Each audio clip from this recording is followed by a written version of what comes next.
हो गई। अब देखो मैं सहाबा रज़ी अल्लाह अनहुम से जाहिर बात है हम इसको फराग से बात नहीं कर सकते हैं। दो मिसालें मैं आपको देता हूँ, एक मिसाल ख़ास है, एक मिसाल जो है मतलब यानी आम है। इमाम बुखारी रहमहुल्लाह ने अपनी अस्सही की किताबुल इल्म में, अस्सही नहीं अपनी अस्सही की किताबुल इल्म में एक बाब कायम की है, बाबुल खुरूज इला तलबिल इल्म, बाबुल खुरूज फ़ी तलबिल इल्म।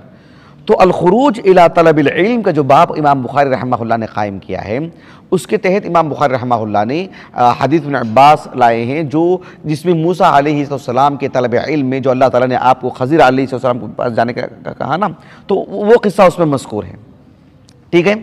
लेकिन अल खुरूज इला तलबिल इल्म ये जो इमाम बुखारी रहमहुल्लाह ने किताबुल इल्म में बाब कायम किया है बताने के लिए कि तालिब इल्म को अपने इलाके के उलमा से पढ़ लेने के बाद उसको खुरूज करना चाहिए, बाहर के दीगर उलमा से पढ़ना चाहिए।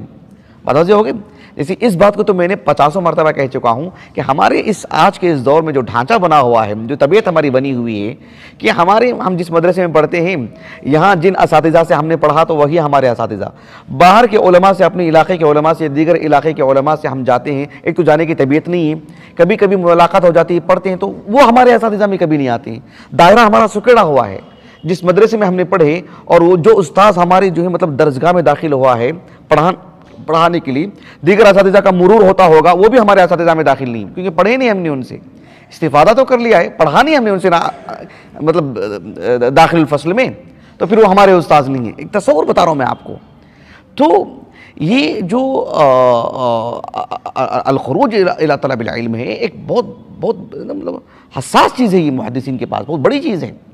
एक तो इमाम बुखारी रहमहुल्लाह ने वो हदीस लेकर के आए, वो हदीस इब्न अब्बास, लेकिन एक मुअल्लक़ रिवायत लेकर के आए। इमाम बुखारी रहमहुल्लाह ने कहा कि रहल जाबिर इब्न अब्दुल्लाह रज़ियल्लाहु अन्हुमा, कौन? जाबिर इब्न अब्दुल्लाह रज़ियल्लाहु अन्हुमा, मसीरत शहरिन इला अब्दुल्लाह इब्न उनैसिन फ़ी हदीसिन वाहिद। यानी जाबिर इब्न अब्दुल्लाह रज़ियल्लाहु अन्हुमा ने मदीनतुर रसूल में रहा करते थे, वहाँ से मिस्र का आपने सफ़र किया महज एक हदीस के लिए। अल्लाह अकबर, दुनिया की और कोई गर्ज नहीं। ऐसे नहीं कि मिस्र में मेरे रिश्तेदार भी रहते हैं, या मिस्र में मेरा कारोबार भी है, या मिस्र की ज़ियारत भी हो जाएगी, या मिस्र का एक समझ रहे ना, ये सब है ज़राए मतलब मकासिद में से, और उसमें से एक मकसद मैं वो हदीस भी सुन के आ जाऊँगा, हरगिज़ नहीं। जब पता चला कि अब्दुल्लाह बिन उनैस सहाबी मिस्र में रहते हैं, भाई समझ रहे हैं आप, बेंगलुरु से दिल्ली, समझ रहे हैं आप, समझने के लिए मैं आपको बता रहा हूँ, बेंगलुरु से दिल्ली अंदाज़ा लगाइए आप, कोई गर्ज नहीं सिवाय इसके कि आदमी पैसा इकट्ठा कर रहा है, सवारी का इंतज़ाम कर रहा है, या आज के दौर में टिकट बुक कर रहा है हवाई जहाज़ के ज़रिए से या ट्रेन के ज़रिए से।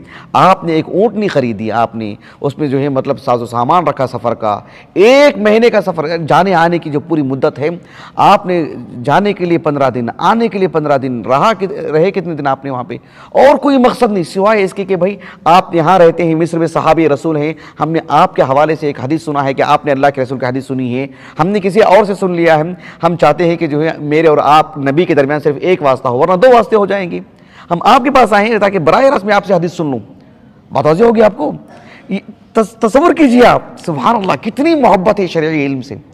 जाबिर, ये तो मुअल्लक़ रिवायत है, लेकिन इसमें तफसीलात नहीं। इमाम बुखारी रहमहुल्लाह ने इस हदीस को जो सेग़ जज़्म से बयान की है और किताब तौहीद में सेग़ तमरीद से बयान की है। ये खुद एक दिलचस्प मौजू है, इंशाअल्लाह ताला तालिक़ात के बाब में कभी मैं आपको बताऊंगा, जो सही बुखारी जब पढ़ते हैं। तो ये जो सहाबी हैं जाबिर अब्दुल्लाह रज़ियल्लाहु अन्हुमा, इनका जो किस्सा है इमाम बुखारी रहमहुल्लाह ने अपनी किताब अल अदबुल मुफ़रद में लेकर आए हैं।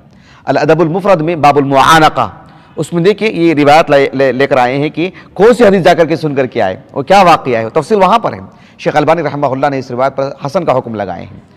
अच्छा, जाबिर इब्न अब्दुल्लाह रज़ियल्लाहु अन्हुमा अपने मदीनत रसूल से यानी सब पूरी तैयारी करके कहते हैं कि फ़फ्तहतु बईरन, यानी वो कहते हैं कि मैंने एक सवारी मैंने ख़रीदी और वशदत्तु इलैहि रहली शहरन, और पूरे बंदोबस्त के साथ, जैसे कजावा तैयार करना, पूरे साजो सामान, खाने पीने का, हो सकता कोई सफ़र का साथी भी आपका हो।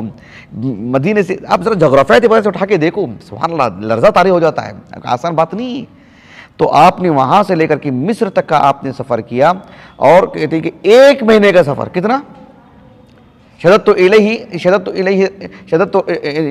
इलैहि रहली शहरन, 1 महीने का सफ़र, कोई छोटी मोटी बात है? अच्छा, वो कहते हैं कि मैं मिस्र पहुंचा, हत्ता क़दिमतु शाम, शाम मिस्र, वहाँ पर मैंने पहुंचा, पहुँच करके अब्दुल्लाह बिन उनैस रज़ियल्लाहु अन्हु के घर गए और एक साहिब को लेकर जाके देखो कहो कि जो जाबिर बिन अब्दुल्लाह आए हैं मदीनत रसूल से, उनको मालूम हो कि कौन आए हैं, जाबिर आए हैं। वो घर से बाहर निकले, दोनों ने आपस में गले लगा लिए।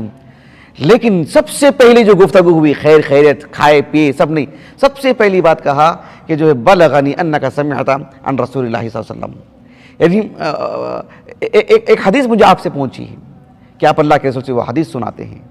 कहा कि खशी तो अन अमूत औ तमूत, मुझे डर है कि कहीं मेरी मौत आ जाए या आपकी मौत आ जाए, पहले हदीस सुनाओ। समझ रहे हैं आप? कितना शौक, सुभान अल्लाह। ये कोई कहानी नहीं है, ये कोई किस्सा नहीं है, कुछ भी सुना दो। ये एक अजीम मजदर से आपको वाक़या सुना रहा हूँ। तो आपने कहा कि जो है मतलब यानी मुझे आपसे एक हदीस पहुंची है अल्लाह के रसूल की। तो उन्होंने कहा कि हाँ देखो, समिअतु नबी सल्लल्लाहु अलैहि वसल्लम यक़ूल यहशुरुल्लाहुल इबाद उरातन गुरलन बुहमन, कल क़यामत के दिन हशर के मैदान में अल्लाह ताला लोगों को जमा करेंगे और कब्रों से कैसे उठाएंगी, क्या कुछ कैफियत होगी, वो तफसील से हदीस है, वो हमारा मौजू नहीं है। वो हदीस सुनिए, हदीस से फारिग हुए, फिर जो है वहाँ तक फिर आप मदीना आए, और कोई गर्ज नहीं। इतना अजीम काम। हाफिज़ इब्न हजर अल-अस्क़लानी रहमहुल्लाह ने किताबुल इल्म में जो हदीस है, जो मुअल्लक़ रिवायत है, इसकी शरह करते हुए आपने जो मुतव्वल जो हदीस है ना अल-अदब अल-मुफ़रद से, वहाँ से नकल करके आपने कहा कि ये जो वाक़या है, कहा कि फ़ी हदीस जाबिरिन दलीलुन अला तलब उलूविल इस्नाद, कहा कि हदीस जाबिर से यानी इस्नाद आली की जो तलब रही है मुहद्दिसीन की, कहा कि उस पर ये दलील मिलती है। और भी दसियों मकामात पर इब्न हजर ने इस बात को इस्तिखराज करके लिखा है रहमहुल्लाह।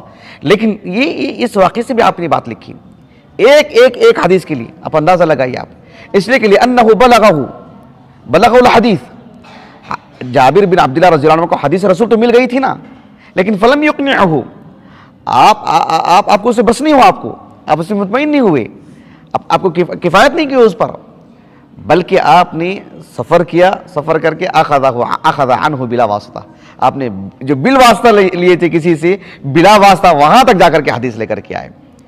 ये सुन्नत है, सुभान अल्लाह। सहाबा के माबैन भी एक आम बात थी। अब देखो सही बुखारी की ही किताबुल इल्म में एक और बाब इमाम बुखारी ने कायम किया रहमहुल्लाह, बाबुर रिहला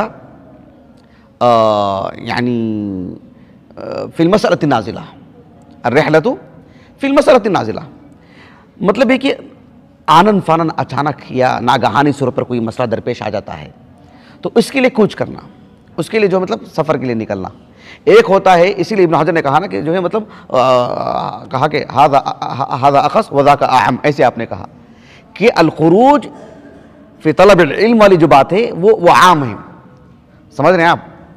लेकिन ये जो अर्रिहला फिल मसअलति नाज़िला वाली जो बात है वो ख़ास है, मतलब अचानक कोई मसला रोज़ रोज़ आता है क्या, कभी कभार आता है। तो उसमें जो हदीस लेकर के आए इमाम बुखारी ने रहमहुल्लाह, एक सहाबी हैं जिनका नाम है उक़बा इब्न हारिस, बनु नौफल से हैं, उक़बा इब्न हारिस अन-नौफली। हारिस जो है ना वो बदर में मक़तूल हुए वो, और ये जो उस वक्त कम उम्र के थे वो उक़बा, फ़तेह मक्का के मुनासबत मौके पर इस्लाम कबूल किया। उक़बा इब्न हारिस अन-नौफली रज़ियल्लाहु अन्हु। हुआ ये कि फ़तेह मक्का के बाद का वाक़या है, उनकी शादी हुई एक खातून से, एक खातून जिनका नाम था गनिया। क्या नाम था? गनिया बिनते अबी इहाब इब्न अजीज़। अबू इहाब वो भी सहाबी, जैसे कि इब्न हजर ने कहा रहमहुल्लाह, कहा कि मादूदुन फी सहाबा। अच्छा, उनसे उनकी शादी हो गई थी। अचानक क्या हुआ, यानी एक सहाबी है उक़बा इब्न हारिस, उनकी एक खातून से शादी हुई, एक लड़की से शादी हुई, इस लड़की का नाम था गनिया। जैसी शादी हुई अचानक एक खातून आई। वो खातून कौन थी? इब्न हजर ने कहा रहमहुल्लाह लम अक़िफ़ अला इस्मिहा, उनका नाम नहीं मालूम है। वो खातून आई, वो खातून आकर के कहा कि तुम दोनों की शादी नहीं हो सकती। क्यों? इसलिए कि जो है मैंने तुमको भी दूध पिलाया है, तुमको भी दूध पिलाया है, तुम दोनों आपस में रज़ाई भाई बहन हो, तुम्हारी शादी हो ही नहीं सकती।